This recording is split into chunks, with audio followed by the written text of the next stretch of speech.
We now turn to leaders of industries in Hampton Roads for their perspectives on the case for career and technical education. First, please welcome Mike Petters, President and CEO of Huntington Ingalls Industries, the parent corporation of Newport News Shipbuilding.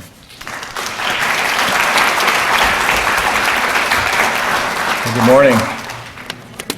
So we're going to do a little experiment here this morning. About a month ago, I went to my eye doctor, and he told me that I had had too many birthdays, that was my problem. And he had two approaches. He said, I've got two plans for that. The first plan involves a dark alley and a really big guy. And the second plan is a new pair of glasses. I said, I'm going to go with the second plan. And so today is the first time that I'm actually going to be using these glasses to deliver a speech. And I have a speech here that is worthy of Shakespeare. But if it doesn't come off that way, let's just blame it on my eye doctor, okay?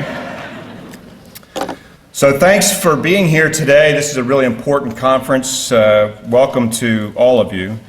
If you know our slogan at Huntington Ingalls Industries, hard stuff done right, you probably think it applies to the ships and submarines we build for the United States Navy and the Coast Guard. And you're right about that, but it applies to everything that we do, including a wide range of government services work at our year-old Technical Solutions Division. And it applies to the processes we use to do our work, always trying to do each job better than the last and creating value for our customers and shareholders. And most importantly, it applies to the people who do it. If our greatest resource is our people, our greatest accomplishment and our greatest continuous challenge is recruiting, training, and retaining nearly 39,000 men and women, not only here in Virginia, but in 42 states across the country. Fortunately, we're pretty good at it, and because of that, we're frequently asked to speak on the topic of workforce development. So everywhere I go, whether it's a Virginia Chamber of Commerce event in Richmond, or the Committee for Economic Development in Washington, D.C., or the Wall Street Journal CEO Council in New York, or a panel right here in Newport News, everyone agrees that we need to fill the skills gap. And everyone says we need more science, technology, engineering, and math professionals. So if we're not getting what we want out of the system, what are we putting into it? Well, at HII, we invest $100 million a year in workforce development. We run apprentice schools, not just the one here in Newport News, but one at our Ingalls Shipbuilding Division in Mississippi. And we also started a scholarship fund to help the children of HII employees. And while it includes monetary awards for students at traditional four-year schools, we included awards for students at two-year schools like Thomas Nelson.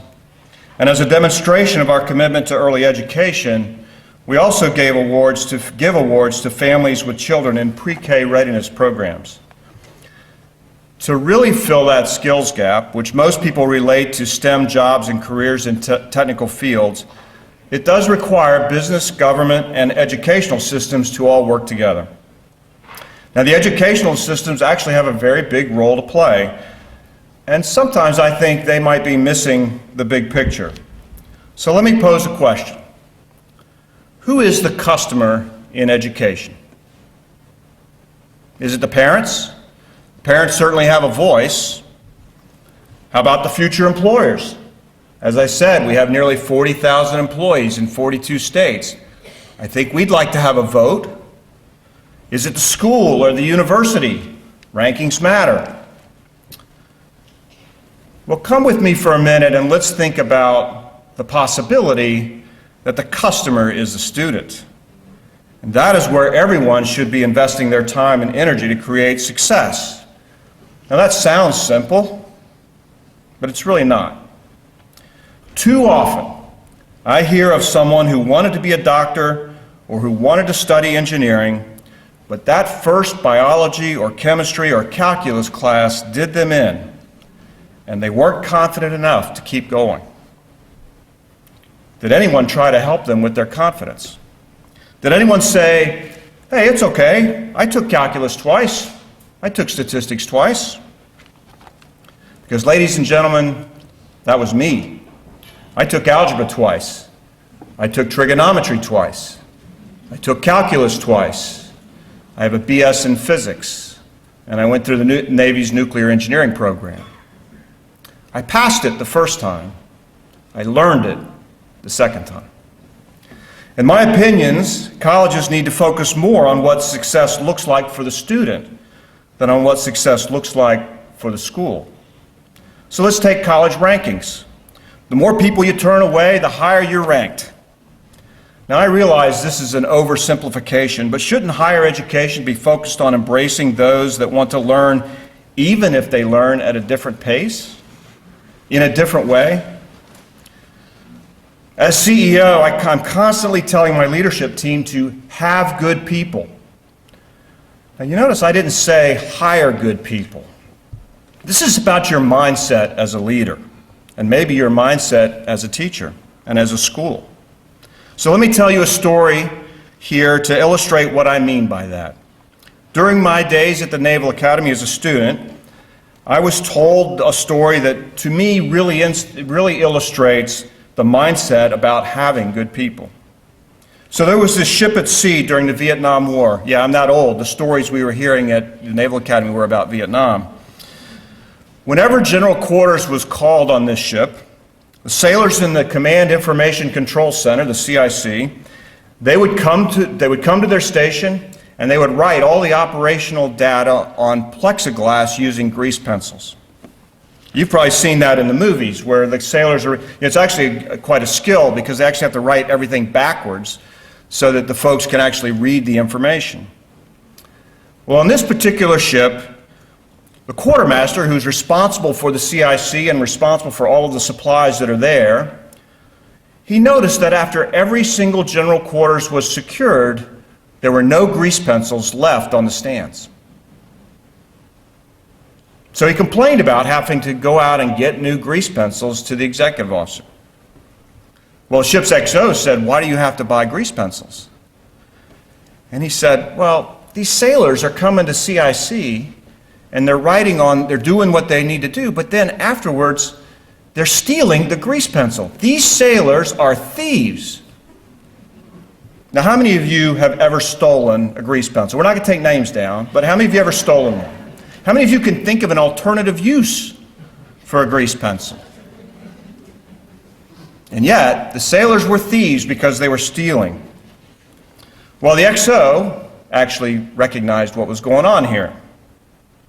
He pointed out that the reason the sailors were taking the grease pencils was because they wanted to make sure that when they got called to general quarters again and showed up, that they'd be able to do their job.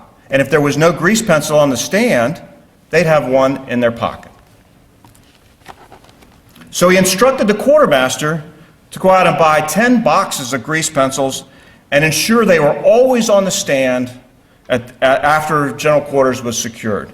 And the funny thing about that is he bought 10 boxes of grease pencils and he got 5 more back from the sailors. Because once they knew that the grease pencils would be there, they knew they didn't have to carry those sloppy grease pencils around in their pockets. But what I want you to look at here is the mindset of the XO. The quartermaster pointed out that these sailors were all thieves. And the mindset of the XO is, these sailors are good people, and they're trying to do good work. And our job is to resource them and give them their best opportunity to do their best work. So let's have some good people. So shouldn't higher education approach their customers, their students, in the same way? So maybe it's time we ask ourselves, are America's institutions of higher learning working to solve the STEM problem, or are they adding to it? Now, that's a complicated problem, but I think we can make a big difference with some different approaches. For example, technology is fast, but technical education doesn't have to be. So think about that. Technology is fast, but technical education doesn't have to be. Let's slow down the curriculum. Let's create an educational process that helps everyone succeed in their chosen fields, not one that weeds out those when they decide they can't cut it. Now, that doesn't mean we'll all be brain surgeons, but it means if I want to be a brain surgeon, I shouldn't give up on that dream because I didn't pass calculus in my freshman or sophomore year of college.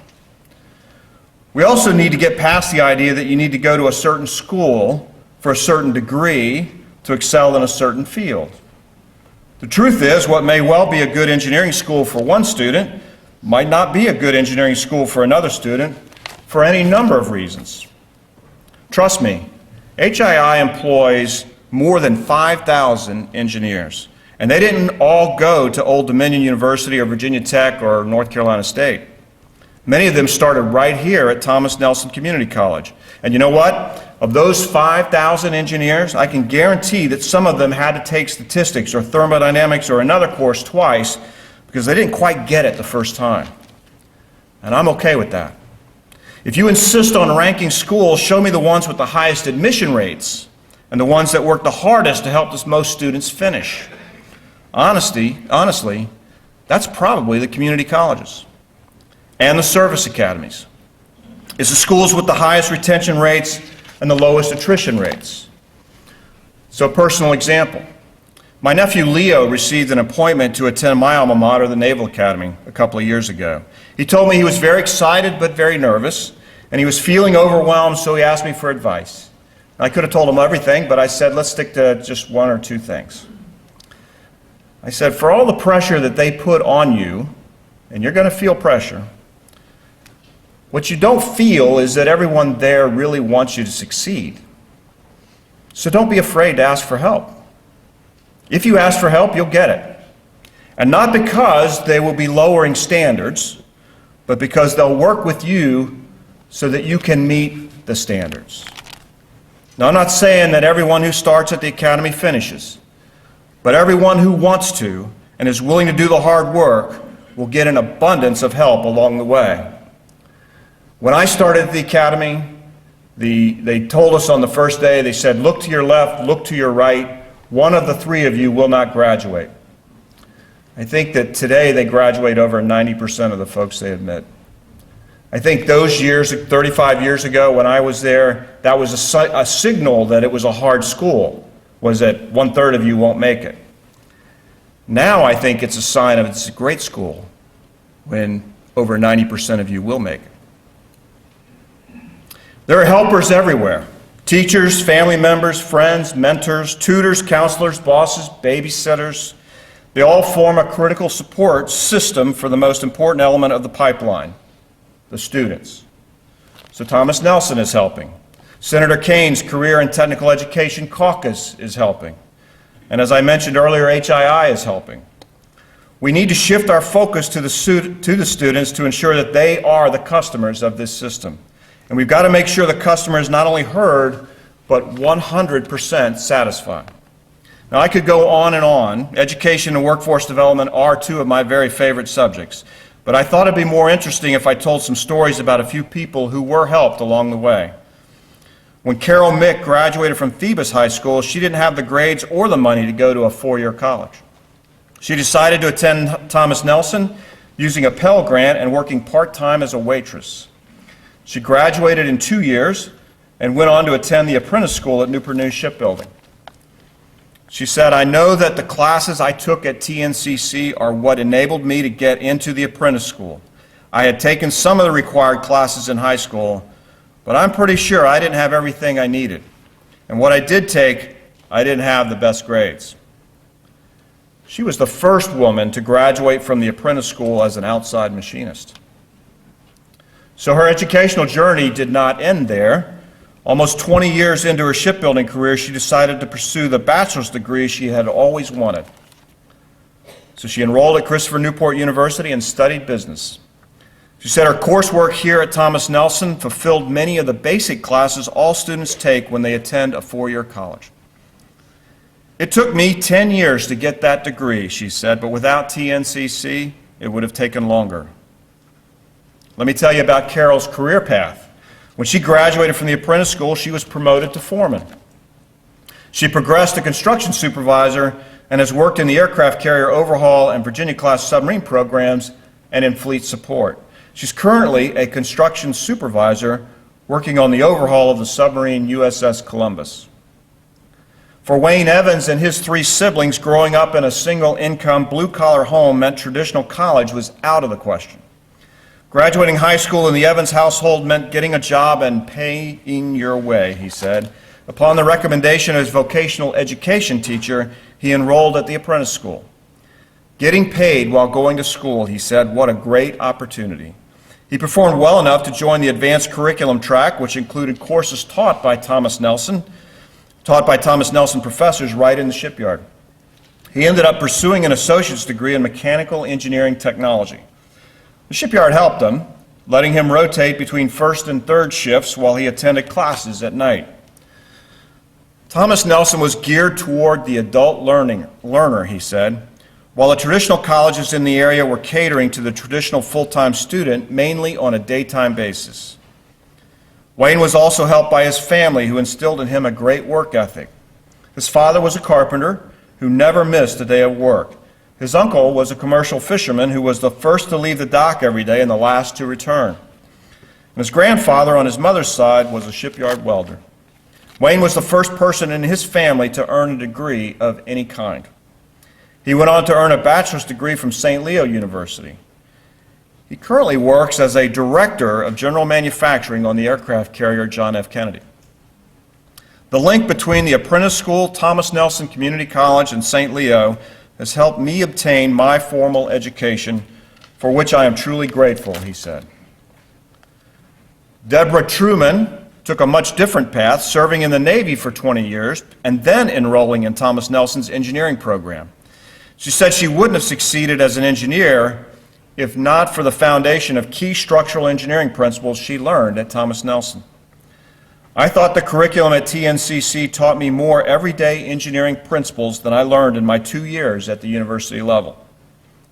I would highly recommend TNCC as the school to start with, not just for the money it saved, but because the education was extremely significant in helping me succeed as an engineer. 2 of Deborah's professors stood out. The first was a department head who helped her and other students with especially challenging coursework. She made sure that no one got by in her classes without learning the material. The second was a differential equations professor who recommended her for a job as a tutor in the math lab. By helping others succeed in their studies, Deborah said, I also stayed proficient in my math skills, which helped me excel in other classes. Deborah now works as an engineer in Newport News Nuclear Propulsion, Construction and Process Engineering Department. Bill Smith took a more conventional route, graduating from the apprentice school and working for a year in the sheet metal shop before deciding to continue his education at Thomas Nelson. He wanted a mechanical engineering degree, and he considered attending Old Dominion University, but he ultimately decided to attend Thomas Nelson because it was an easier commute for him, and he knew if he got his associate's degree, he could transfer his credits to ODU, which is exactly what he did. TNCC was a great school. It was convenient, it had the same classes and covered the same material as ODU, said Bill. The cost per credit hour was much cheaper and the class sizes were smaller. Having a school like TNCC on the peninsula that can provide a quality education is a tremendous asset for the community and the students that attend. Bill is now a vice president for program management at Newport News Shipbuilding, which makes him the highest ranking HII employee with a degree from Thomas Nelson. Now, these 4 shipbuilders represent nearly 1,000 others who have earned degrees or certificates at Thomas Nelson and are in the midst of very successful careers at HII. But Carol, Wayne, Deborah, and Bill have other things in common. They all continued their education. They were all helped along the way. And I would add, they're all doing something that they love. For Carol, it's seeing such magnificent boats come together. I love knowing that all our hard work has paid off, she said. For Wayne, it's working daily with the dedicated craftsmen and craftswomen that assemble these great ships. For Deborah, it's the sense of service to country that I get from being here building warships for the Navy. I love being on the waterfront and helping the trades get their job done right, she said. And for Bill, it's the fact that every day brings a different challenge. The company recognizes what we do has a positive impact of not only the business, but on the Navy as a whole, he said. Career and technical education is the bridge that gets many students from where they are to where they want to be. So let's get more people into these critical programs and then let's do everything we can to help them finish. And let's give them the tools they need to change their lives and pursue what they love. Now, at the beginning of my remarks, I briefly mentioned the Committee for Economic Development, which is a nonprofit and nonpartisan, business-led public policy organization that delivers well-researched analysis and reasoned solutions to our nation's most critical issues, including career readiness. Last year, the CED published a report that recommended 5 specific areas for improving career readiness. 1, coordination and collaboration among stakeholders. 2nd, communication among stakeholders. 3rd, tools, resources, and support to identify career pathways. 4, work-based learning opportunities. And 5, development of soft skills. The common thread, the CED said, is a goal of helping students navigate a path toward a successful and rewarding career. So I'll simplify that just a bit and say, have good students. Thank you all very much.